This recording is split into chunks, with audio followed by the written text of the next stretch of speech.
जय श्री राधा रानी सरकार की, जय श्री कृष्ण भगवान की, जय श्री गौरी शंकर जी भगवान की, जय श्रावण मास महत्म की। मंदिर शिव बंसी वाले महात्मा यूट्यूब चैनल की ओर से आप सभी का हार्दिक स्वागत है। श्रावण मास का पावन समय चल रहा है और इस श्रावण मास में भगवान की भक्ति करने से भगवान की अनंत कृपा मिलती है। श्रावण मास में जितना भी हम भगवान के नामों का जाप करते हैं, जितना भी हम ओम नमः शिवाय इस महामंत्र का जाप करते हैं, जितना भी हम भगवान के चरणों में मन को लगाते हैं, जितनी हम कथाएं सुनते हैं, उनका फल अनंत गुना होकर प्राप्त होता है। इसलिए श्रावण मास के इस पावन समय को व्यर्थ नहीं गंवाना चाहिए। हर क्षण भगवान को याद रखकर भगवान के चरणों में मन को लगाना चाहिए और श्रावण मास महत्म की कथाओं को तो प्रतिदिन अवश्य सुनना चाहिए। तो श्रावण मास महत्म के 18वें अध्याय की परम सुंदर कथा इस प्रकार है। सनत कुमार जी भगवान शिव शंकर जी से कहने लगे हैं कि हे भगवान, हे पार्वती नाथ, हे दया के सागर, दशमी तिथि के महात्म्य को कहिए। भगवान शिव शंकर जी महाराज कहने लगे हैं कि हे सनत कुमार, श्रावण मास के शुक्ल पक्ष की दशमी तिथि के दिन इस व्रत का शुभारंभ कर प्रति महीने की दशमी तिथि के दिन व्रत करे। इस तरह 12 मास उत्तम व्रत कर श्रावण मास के शुक्ल पक्ष की दशमी तिथि के दिन उद्यापन करे। इस व्रत को राजपुत्र राज्य की आशा से, कृषक खेती के लिए, वैश्य पुत्र वाणिज्य की प्राप्ति के लिए, अपने व्यापार को बढ़ावा देने के लिए, गर्भिणी स्त्री पुत्र की प्राप्ति के लिए, प्राणी मात्र धर्म अर्थ काम और सिद्धि के वास्ते, कन्यापति के वास्ते, श्रेष्ठ ब्राह्मण यज्ञ के लिए, रोगी रोग मुक्त होने के लिए, अधिक समय परदेश में रहने पर पति के आगमनार्थ पत्नी व्रत करे।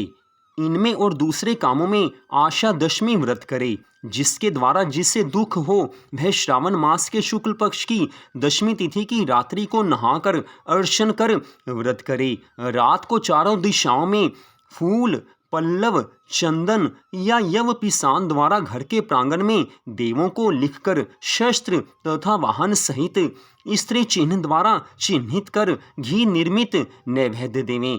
सबके लिए अलग अलग दीपक जलावें। ऋतु समय में होने वाले फल देकर अपने काम को कहे कि मेरी आशा शोभनी हो तथा मेरी सभी मनोकामनाएं पूर्ण हो, मेरे सभी मनोरथ सदा सिद्ध हों, आपके प्रसाद से निरंतर कल्याण हो। इस तरह सविधि पूजा कर ब्राह्मण को दक्षिणा देवें। इसी तरह से हर मास निरंतर व्रत करें। हे मुनि श्रेष्ठ, 1 वर्ष तक व्रत करके उद्यापन करें।